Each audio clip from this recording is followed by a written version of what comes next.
Welcome friends, this is Red Ice Creations Radio. My name is Henrik Palmgren and I am your host. We are of course recording from the west coast of Sweden, and this is our own internet talk radio show, available through our website redicecreations.com. I'm glad that you're here with us today, and I'm really excited about today's program because with us on the line we have writer-researcher Philip Gardiner. He is the author to The Shining Ones, Secrets of the Serpents, and also Gnosis, The Secret of Solomon's Temple, revealed, just to name a few. He also got a new book coming out that we're going to address later on. And I think it's very appropriate to have Philip on today because regarding the latest news on the discovery of Jesus' tomb by Hollywood film director James Cameron. This is a Discovery Channel documentary that is coming out sometime early in March, I think. But so we're going to maybe dive into that also a little bit later. But Philip's website, for all of you who want to follow along right now, is simply gardinersworld.com, where you can find out more about his books, about his films, and about his articles and writing and so forth. So with that, let's say welcome to Philip Gardiner. Thank you so much for spending some time with us today. That's no problem. Thank you very much for asking me. It's excellent to have you here. You seem like a very interesting guy, Philip. You write about a lot of interesting subjects. You're out on conferences, doing talks, and I've seen your articles pop up both here and there. And so maybe it would be appropriate to kind of begin to. It's always interesting to hear how people get onto this path. Maybe you can mention a little bit about your background and what kind of got you started into all of this. Very simply, I'll try to do it very simply anyway, because I don't think there is ever one reason that anybody gets into anything. There's always a great many. But I was a marketing director. I basically told people how to sell their products or their services, that kind of thing, and advised companies and corporations and government even on how to spin and use propaganda and marketing. Which will shock a lot of people, because that's one of the things that an awful lot of the conspiracy theorists fight against, and I happen to be one of the people who used to do it. So during the process of doing that, my hobby was history. I absolutely loved history, and two friends at work influenced me greatly. One of them was in a thing called the Sealed Knot, which they won't know in Sweden, but it's a British Civil War reenactment society where they run at each other with big long pikes and then drink lots of beer afterwards. It's great fun. And the other guy was in a thing called the Lord Byron Society. So I presume people have heard of Lord Byron. He's one of England's greatest poets, the mad, bad Lord Byron. And so he kind of got me into the poetry and not that I'm a great poet or love poetry too much, but there was the kind of esoteric side to Lord Byron and the people he associated with, which interested me. So my hobby was history and the esoteric, and I spent a lot of years reading history. And do you know when you've got a marketing eye and you actually do propaganda and you do spin products and people, you can see it when it's done. And so when I was reading history, it just struck me that what I was reading was spin. It was pure propaganda. Well, an awful lot of it was. And it's not always the people that have won the war who write the text afterwards, and therefore make their king and country the great pharaoh and the gods, and make them appear wonderful, and so therefore whoever wins are the best people. But they spin it beforehand too. And so the text that you get from before and after wars and periods of strife or whatever, really, which is most of history, we get propaganda and spin for one side or another. And the only way to equate it is most countries have got several newspapers, and you'll get some newspapers which are on the far right and some which are on the far left. And, neither is right about what they say. The truth is found somewhere in the murky greyness in between. And history is a bit like that, really, because you're reading it and you're getting the right-wing spin or the left-wing spin or the religious propaganda or the Protestants or the Catholics or the Muslims, whatever it is, you're getting some sort of spin. And so that really intrigued me to wonder what was the true history. And it just opens up an entire new world, because you start to reinterpret things based upon that fact alone. Mm-hmm. And then, of course, that leads you down into the road of symbolism and ciphers and codes. And you know, when you're a marketing man and you get designers around the table and you're designing a new product, you are intuitively or subconsciously applying kind of archetypes to the symbols, which you know will affect the psyche of the people that you're trying to sell your products to. You know, the classic things that we used to do was, if we were aiming at young people, we'd use strong colours and strong sounds and strong shapes because of the hormone pump that is within the young. And then as we get older, there would be more pastel shades and more retro music, because the hormones deplete, and so that vibrancy goes. And that's just a little insight into the psychology that goes behind marketing.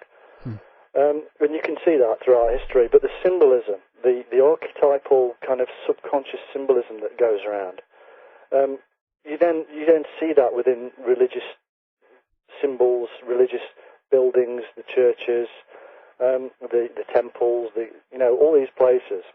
Yeah. And you then apply that psychological knowledge to it, rather than apply what you are on the surface level meant to believe. Because at the end of the day, most of the stained glass windows and sculptures and things that we've got in churches was propaganda. The people were stopped from reading the Bible in their own tongue, and they had to listen to it from the priest, who more often than not spoke in Latin anyway. And so they could only interpret, you know, what their deity did and what the Son of God supposedly did from the pictures and things around them.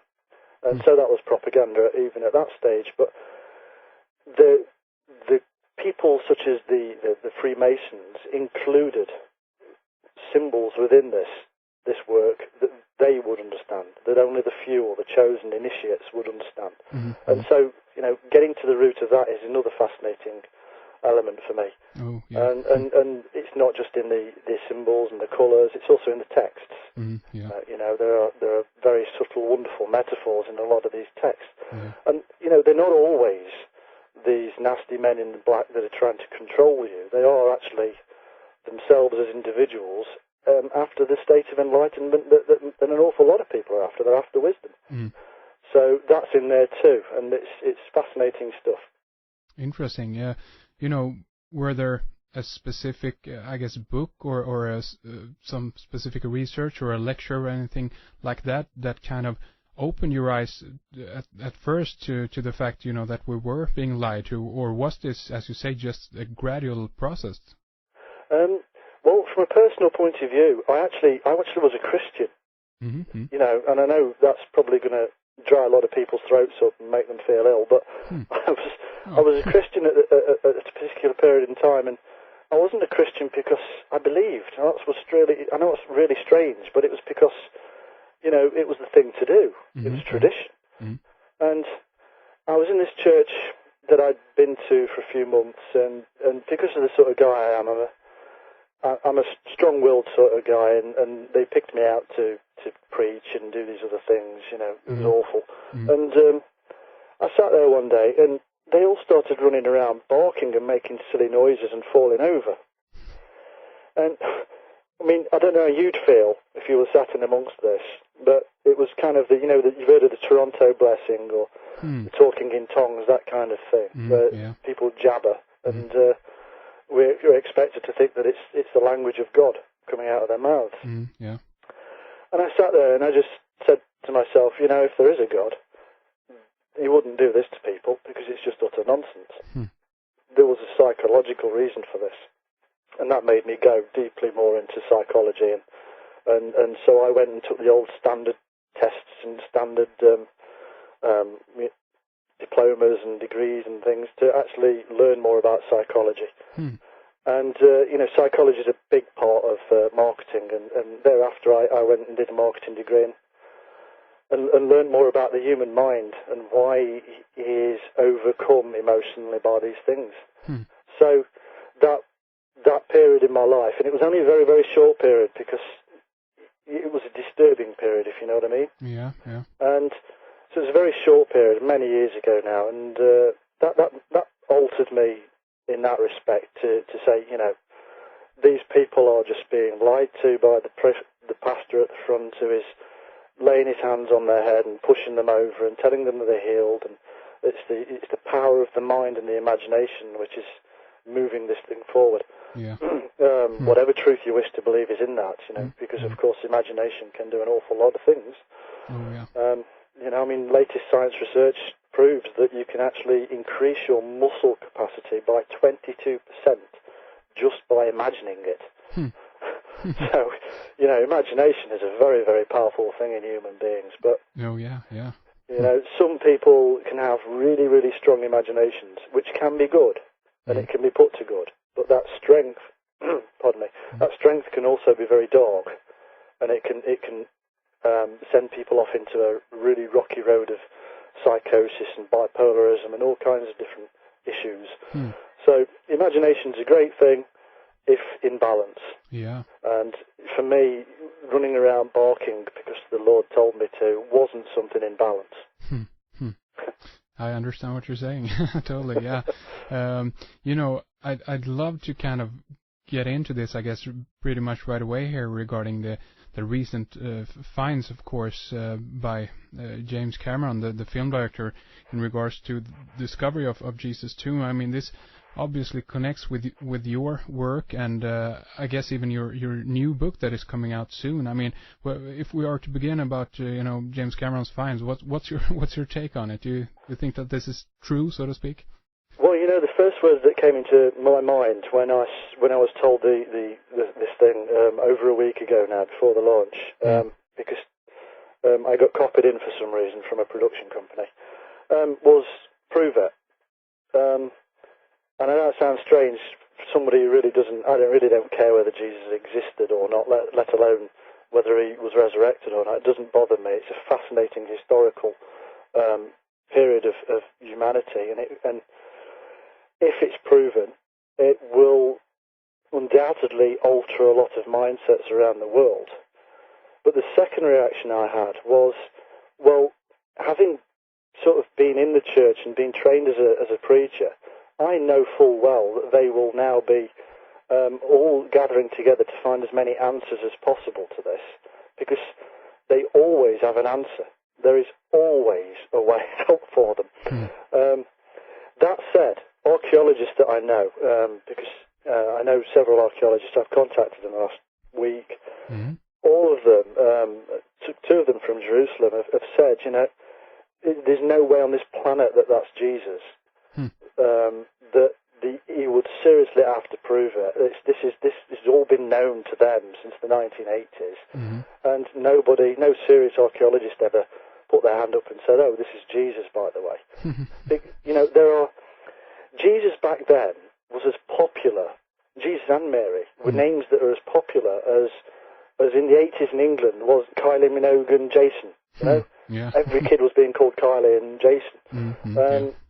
But it was more popular for a longer period of time as well. They're extremely popular names. You know, in England, every firstborn son was called John for centuries. So it's a very popular name. You would really have to prove it. And I know Cameron said finding Miriam in the next tomb was like finding Ringo next to John, Paul and George. It sealed it for him.